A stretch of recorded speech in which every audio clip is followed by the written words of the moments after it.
Thank you so much. So this is the end of the day, and this is the best part of the day. So this is the CMO panel, and we're going to talk about guts and glory, which obviously is the theme of this year's Amazing Madfest. So I want to kick off, and let's just talk about, do you think you really need guts to achieve glory and marketing success, especially at the moment, going through this weird new stage of our lives? And let's just start, Pete. We'll start right from the beginning. Yeah, thanks, Joseph. Great to see everyone again.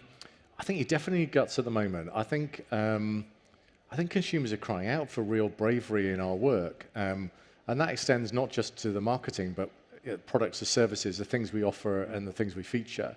I talk a lot within Boots about brand relevance, and I think we're one of these brands that has 93% spontaneous awareness. People largely know us and know what we do, but they may not know everything about what we do today. So our expression of the guts bit is, how do we communicate in fresh, relevant new ways what we're about and what we're doing today? So an example of that is our partnership with Love Island, now in its second year, which for me is encouraging people to reappraise Boots through the lens of everything we do right now. So I think guts is really important. You need it. We need bravery more than ever. We need to stand out. We're in really competitive industries. And I think we need to push the boundaries of what our brands can do to make them relevant today. So yeah, I think it's a massively important theme. Remember us talking about Love Island on this stage last year, actually. We were, and I know you're still a fan, so it's good. Of course. Jack, go on. Do you need to have guts to achieve glory at the moment? Well, firstly, thank you for turning out, for being here when it's sunny outside, and it's a pleasure to be And here. the bars are open outside. Exactly, yeah. And it's getting towards the end of the day as well. I think firstly, yes, absolutely, you do. It's not the theme for a reason here. I was just as you kind of asked the question that Pete, I was just reflecting on sometimes how I get asked a lot about how do you create bold work, and I think sometimes people mistake kind of bold, brave work for coming from some sort of kind of a charismatic dictator of an ECD or CMO, but I don't think that's really the case. I think that it starts, brave work and guts starts from understanding the customer intimately, because it's in responding to what the customer needs that you're actually going to do something that's going to break through. It's not about being shocking for the sake of it, but as Pete said, about being more relevant. We talk a lot at KFC about being a red brand, so that's a relevant, easy, and distinctive brand. And to be distinctive, to stand out, it requires us to kind of push through and get attention, which is more important now than ever.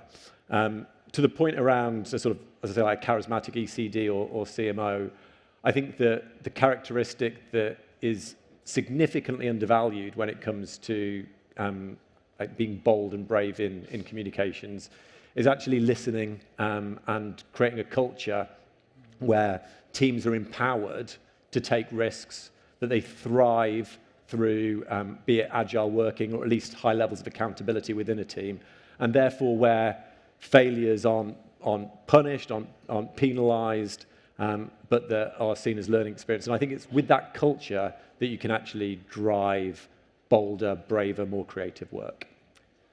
So question to start. Be bold, take risks, move fast and break stuff in the old sort of paradox, I guess. So do these sort of things strike a chord with you? Yeah, definitely. Well, I think first and foremost, bravery is defined by sitting here and keeping these good people from the beer tent. But I think, I look after 50 markets across the world for Papa John's, and it's certainly true that, the macro conditions that we're seeing is making trading incredibly difficult. It's kind of expanded even more by the fact that most of those markets are franchise-owned as well. So, I am responsible for driving the growth for their businesses. And from those businesses, they have mortgages, they have staff, they have people to look after. So I think you have to be a challenger. You have to think creatively, exactly as the guys have kind of defined it. Do you need more guts? I'm not sure, because actually if you, all of the things that were required before in terms of preparation, onboarding, and most importantly, kind of defining what glory actually is, then you take that creative leap. That's when you become disruptive, when you've brought everybody with you, and it comes from the brand, and you are responsible to your audience and also your stakeholders. Okay, thank you. So let's talk a bit about, Jack, you referenced it there a bit, what characteristics make up a good CMO today, a good marketer today. And I guess a lot of people in this audience, they want to be you or people like you, so how can they get there? What do they need to be? What makes up a good marketer today, Pete? Yeah, there's three main words, and I alternate because if I get it wrong, it spells the word ass, which is not helpful. So I might find a different word. But the first one is artist. So I think you've got to be able to appreciate really great work, understand great work, have a feel for great work. Obviously, then, in my view, you need things like research and other methodology. But you've got to understand the art and the craft of marketing. Not just great creative, but what makes great marketing to connect with your customers. The second one is an S, as you'd expect, which is scientist. So I think you've got to really know your way around numbers, what your activity does to drive performance in a business today. The most exciting conversations I have are actually with our finance team around how we measure and how we see the impact of everything we do every day on the numbers. If you build that kind of relationship and show you understand how your marketing's working, what it's driving, it's really powerful. So you're all wondering what the final S is, aren't you? So I mix between statesman and politician. So let's say statesman, so you get the word ASS. Maybe I should have SAS would have been better, wouldn't it, if I thought this thing through, Justin, before presenting? Or a fight for next time it'll be SAS. Anyway, so I think you need to champion marketing within the business. You need to do a really good job of marketing. So one of the things for myself and my lead team is we have our plan on a page for marketing. So it's really clear, here's everything we're going after. And so each time we're talking about the 3-year plan or the strategy or what we're doing, you can come back to remind everyone within the business, this is the journey marketing's on, this is how we're transforming, this is what we're doing differently, this is what's new, this is what's exciting and relevant. I did a similar thing in the last business I was in TSB, and I remember one of my favourite moments of sitting with the CEO and her saying, oh, no, don't worry, I know all that. I'm really clear on the narrative of where marketing's going. You've got a great job done. We're really clear and we're promoting the value of marketing, the role of marketing, and what it's doing. So, artist, scientist, statesman or statesperson. Okay. Artist, scientist, statesperson. Jack?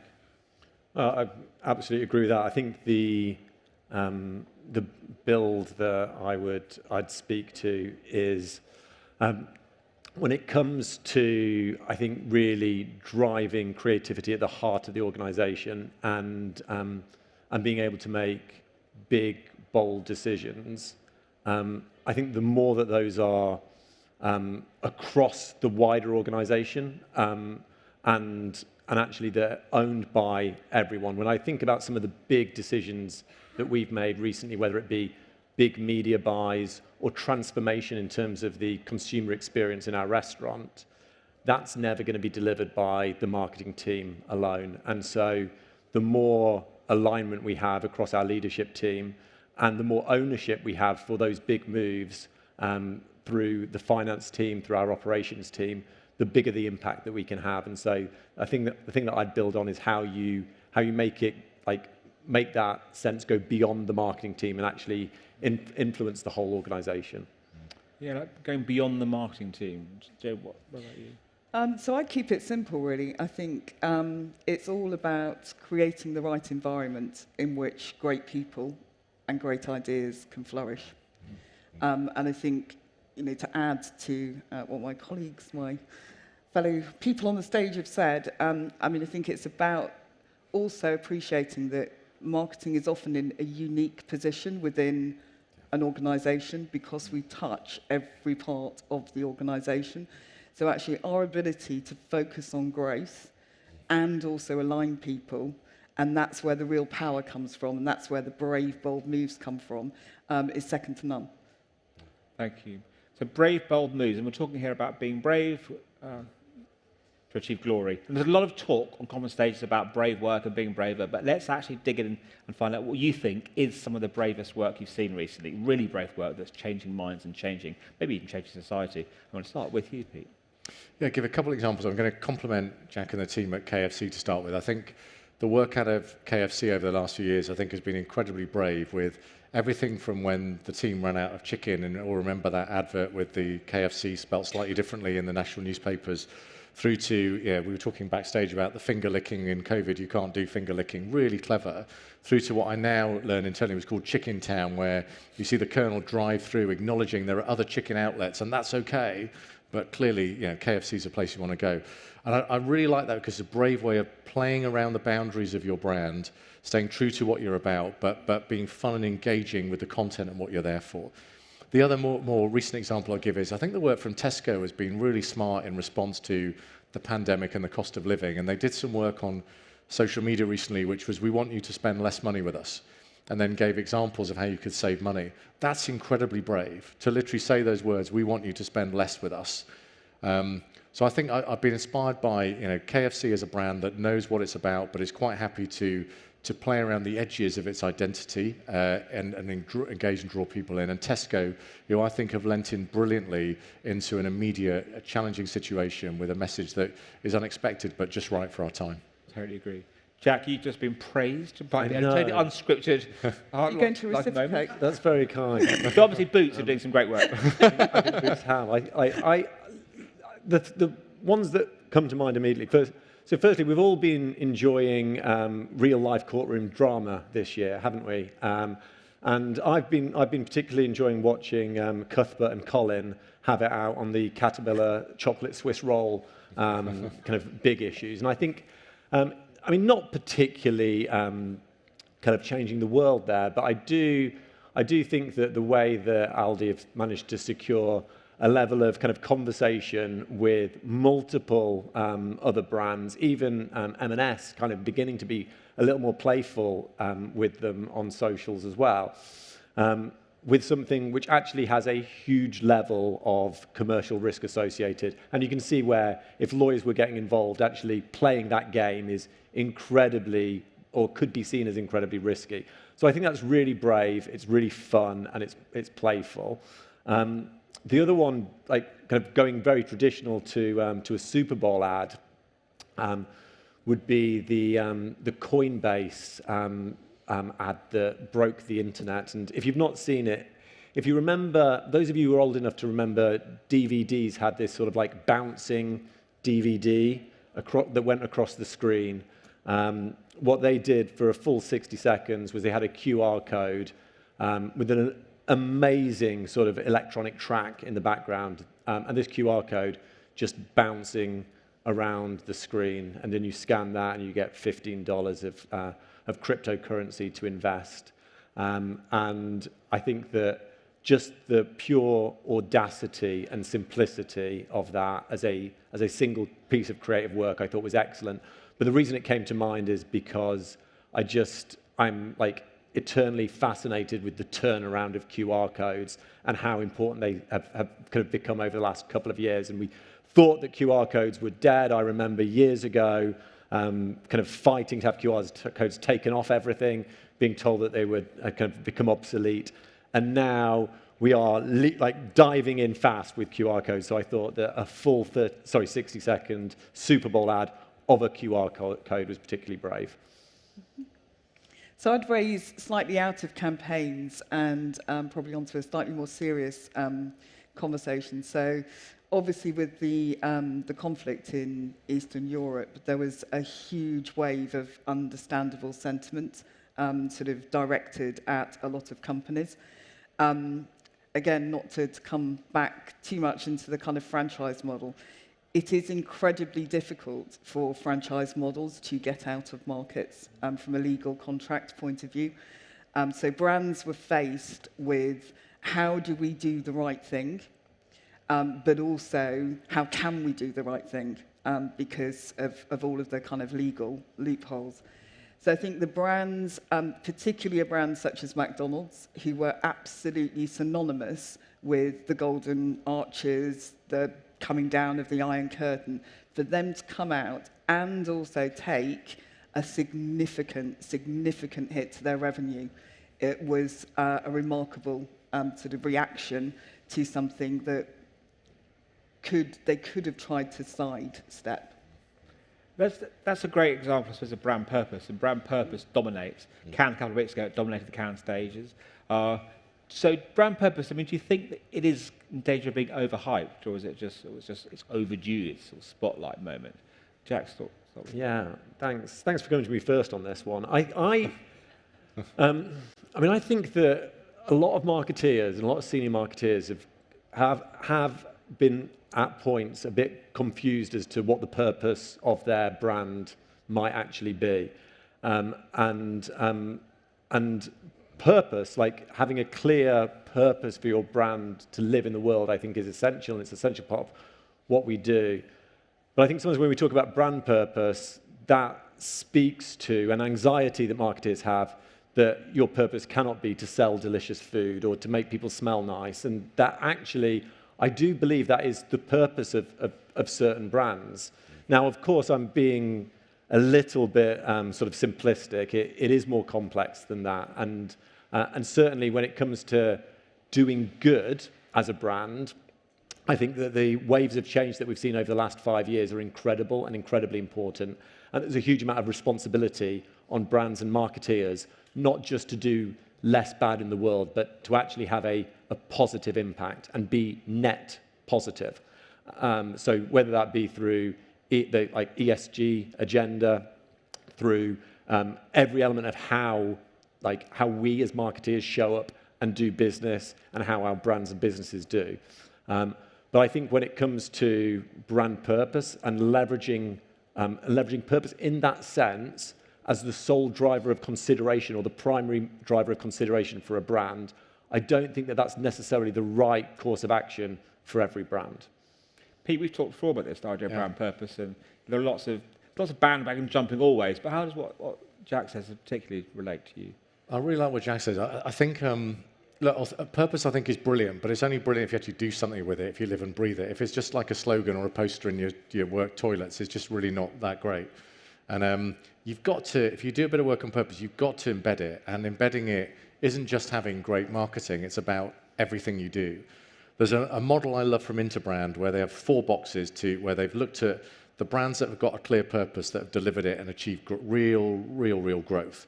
So the first of which is communications and storytelling. So it's a lot of the stuff we're talking about on the stage here. The second is environment and channel, so how your brand shows up in a shop on your website. You've got products and services, every product you sell, every feature and benefit of that. And then last but not least is people and culture. So if I talk to a member of staff in, say, Boots, or I go into a KFC or wherever, actually, do those people live and breathe it? Are they the personification of that purpose? If you're not doing all 4 of those, you might as well, frankly, give up, because that's the reality of what a purpose is. A purpose is not a slogan, a purpose is not a poster. You've got to embed it. And about 9 years ago, I won't name the company, I was being interviewed by a CEO for a CMO job at a very big insurance company. It wasn't one I ended up working in. And he had this lanyard round his neck with the purpose on. And I just couldn't see any evidence of this. And I was really pushing him, going, because he was saying, oh, no, we don't want you to do anything with this purpose. And literally just been launched like 9 months ago. And I was like, but is it really embedded? What are you doing differently? And he pointed to the lanyard and went, look at my lanyard, it's embedded. So that summarizes the problem. lanyard can change the world. A lanyard, as we're finding today, can change the world, but it needs to be deeper. It needs to be real and authentic. And also think what Jack's hinting at is you'll get called out now. If it's not real, if you say one thing and you do something else, people will call you out on it. We've just actually updated our brand purpose to reflect more what we do now. And it links again to what Jack's saying about trying to play a positive role in changing the world and using, I guess, making your purpose authentic to show that. So we used to have an end line called Let's Feel Good. And I think the realization I've had coming into Boots is that there are moments when actually it's okay to not feel good. You're not going to feel good all the time. We've worked with Macmillan for 10 years. We do a lot of work to fundraise for them. We have beauty advisors trained in store to help people who are going through chemotherapy with their beauty regime, and pharmacists trained to help people when they're battling cancer. You know, we can't just say, let's feel good. It's more about the journey of life that we're with for people. So we have a new end line, which is Boots with you for life. It's about serving our customers' well-being for life. And we're doing a lot of work now to pull through what we already do to deliver that, but what more we need to do. So yes, we've got Macmillan.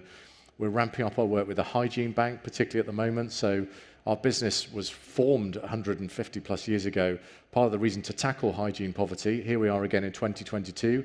Hygiene poverty next to food poverty is a fundamental issue. We work with the hygiene bank, we donate to them, customers can donate in store, we then distribute that through food banks. That's a demonstration of being with people through life, the journey of life. We all know through the last few years, there are moments in life that are great, there are moments that are not great. So as a brand, our commitment and purpose is to stand with people wall to wall through each of those moments. But as I said earlier on, the challenge and the opportunity for our brand now is to make that even more real and even more purposeful in what we do. So yes, sorry, long preamble, but in short, only do it if you mean it. You've got everyone behind it, and you can embed it and deliver it in every touch point of your business. If it's just a marketing project, something's gone quite dramatically wrong. Yeah, I suppose social media makes everything so transparent. You get caught Yeah. out. It's easy what makes. That's the last thing. Get points from you. I mean, Yeah, so the do you only agree? thing that I would add to that is actually to be controversial, I don't think it's overhyped or overdue. I think the best brands and the best companies have actually been doing this for a long time. I think quite rightly it's gone up the agenda. But if I think back to what a company like Mars was doing 15 years ago, 20 years ago, it was effectively living its purpose. I think to the 4 boxes and everything that Pete was just saying, I'd also add that I think purpose sometimes falls into the camp, and this is often an internal sort of watch out into the, it's marketing, wanting to paint pretty pictures and tell gorgeous stories. There are 2 massive commercial imperatives behind it. First of all, there are 1.43 billion Gen Zs in this world. And in my business, they account for 53% of the purchases, and over 70% of those will pay more for a brand that actually lives its values and its purpose, and they buy into that. The second is actually more of I suppose, a operational one, which is those same people are also our team members and our delivery drivers, and actually everybody is suffering from labour shortages. And so in order to retain people, it's no longer enough to just pay the best hourly rate. They need to believe, there needs to be a reason to get out of the morning, get up and out of bed in the morning. They work very hard for minimum wage. And so buying into a business that manifests itself tangibly is another reason to kind of, stop that leaky bucket. So thank you. So let's talk a bit about technology. And obviously, a brave CMO has the guts to adopt new technologies, can achieve glory. And the metaverse is something I want to talk about. The metaverse has sort of been talked about on stages here, all day today. It's sort of dominated conversation in Cannes. You can't move away from it. And like brand purpose, could be seen as potentially overhyped, while at the same time being something that brands are looking at very hard. So let's go down the road. Jack, I mean, the metaverse, is it overhyped? Are you looking at it?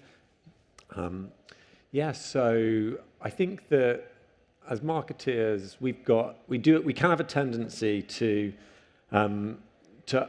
overinflate and kind of assume that the pace of change in the next year is going to be much, much faster than it really is.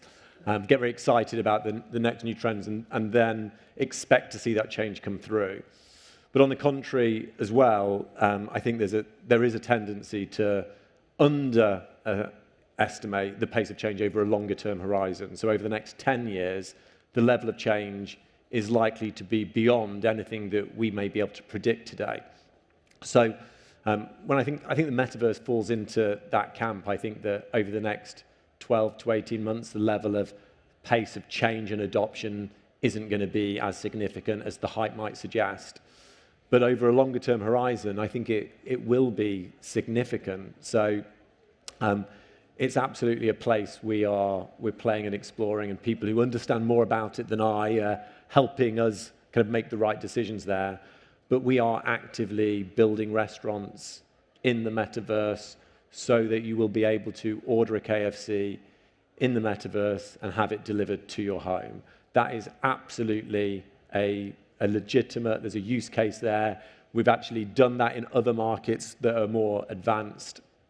And we see that coming. And I think that there's more opportunities to come as well. I think right now as a brand, when we think about the utility that the metaverse can bring to our proposition, it's relatively limited. There might be some things we can do, but I think it's really important that the utility's there, that there's a real reason and purpose for a brand to be showing up.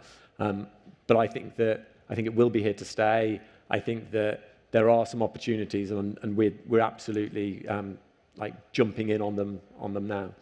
It's fascinating you're seeing a real business case for it rather than just another flashy campaign. I mean, Pete, you opening Boots stores in the metaverse, or what role do you see it in your brand? Come on, Pete. Yeah, not yet. Next to KFC. Next to KFC, Jack.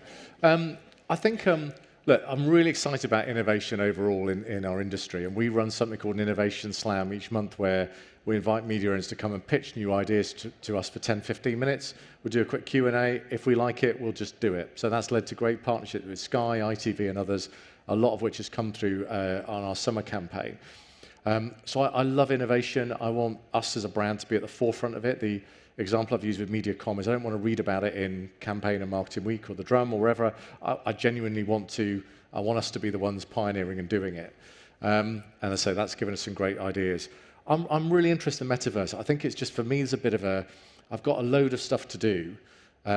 If I chase after this, what will the return be now, and what energy should I put there versus all these other amazing opportunities we've got coming through the Innovation Slams? I can see actually Ollie from my team smiling back at me. There's Ollie over there. He runs the Innovation Slams. Hopefully he agrees with me. So look, I'm excited about the metaverse. Are we chasing after it immediately now? No. But are we in a strong enough position where if we wanted to move, we could get there quickly? Yes. So I love the idea. I love the concept. But in a nice way, I'm sort of too busily distracted by all this other innovation we're trying to do at the minute. Amazing answer.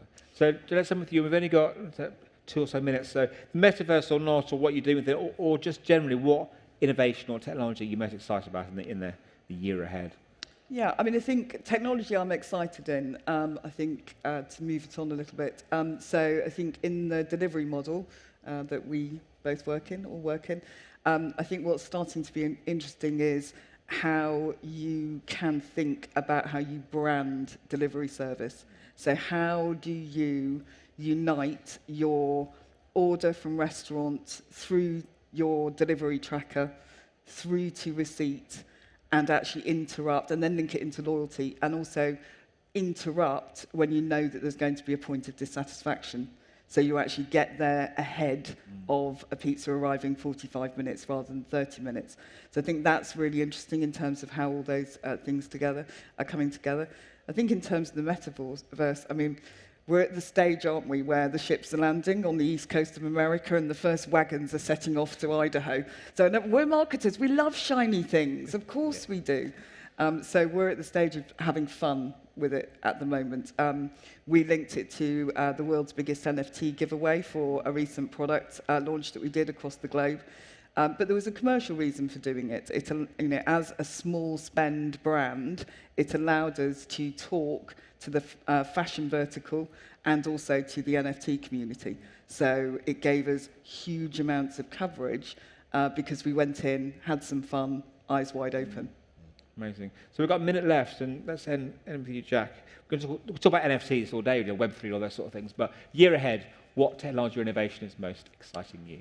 Well, I think that I just sort of build on those points there. Like, delivery for us has gone from being a relatively small proportion of our business 3 years ago, so 10% or less, to being now around about 30%. So the level of opportunity to kind of, I guess, own the customer experience, the customer journey through a digital ordering experience and truly drive omni-channel ordering is significant. We now have way over 50% of our sales going through digital orders rather than a front counter or a drive-through, which is a huge shift to our operating model and gives us a huge opportunity to actually talk to our customers in a different way.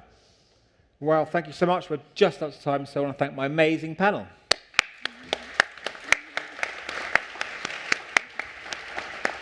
Thank you, Justin, and thank you, panel. We had loads of questions here, but actually you answered most of them. But there is one that I would just like to ask each of you, because I think it's a really interesting one, which is about a lot of people out there probably want to be like you, Justin, so they want to get into kind of marketing and develop into being a CMO. Like, what advice would you give them on how to kind of onboard the right skills? Very different to some of the other questions, but would love just like 30 seconds from each of you, if you don't mind. Happy to start with that. I think definitely try and get the broadest range of skills you can. I've been really lucky enough to work in brand teams, what were direct marketing teams, data, digital teams. So get the breadth of skills that you can. If you want to do a CMO job, you need to have that level of expertise. the other bit I think is we talked about guts is do some brave stuff that makes you stand out. So I'll tell a really silly story from my first, I don't think Ollie's heard this one at the back there, but early on in my career, I worked for British Gas. And I worked in the marketing team. I was doing marketing analytics. And we launched a credit card called the Goldfish credit card. And I sat next to the internal comms team. And one day, the head of internal comms turned to me and said, "Are you all right to dress up as a goldfish tomorrow?" And it was a life-size goldfish costume with orange tights and orange shoes. And I ran through an exec leadership conference, high-fiving people dressed as a life-size goldfish. Of course you did. But what was funny is just the next day, I had exec members I'd never met before saying, "You're that guy that was the goldfish." So I say that to people as find your goldfish moment. They're all out there. It's bloody nuts.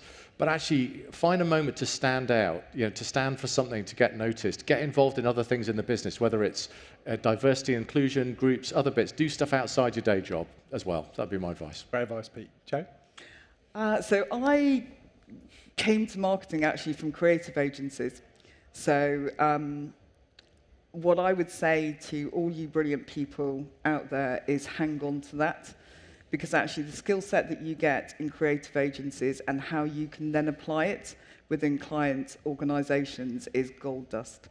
And yeah, I would just say know the business. Yeah. Because again, most people expect the kind of the creativity, the disruption, but actually how you get them bought into and executed is by knowing the business. Great advice. Last but not least, Jack. I'll just add to all of that excellent advice. One, I think breadth is really important, and don't assume that you need to be a certain sort of CMO. There are lots of different sizes, shapes, and different sorts of CMOs out there. I started my career in sales. I spent my first 8 or 9 years in customer-facing sales and moved into marketing. So I never did a brand manager role. And I think that those skills and those experiences gave me a different perspective, and neither one's better nor worse. And then the second thing I'd say, just as a final thought, is if you work on a brand you love, you're more likely to make great work, and if you make great work, you're more likely to get the job that you want. So my biggest piece of advice is if you want to be a CMO and you're working on a brand that you don't really love, just go and find a brand you love and work on that. Fabulous, generous advice. So thank you, Joe, Pete, and Jack, and thank you for Justin doing a fabulous job in facilitating.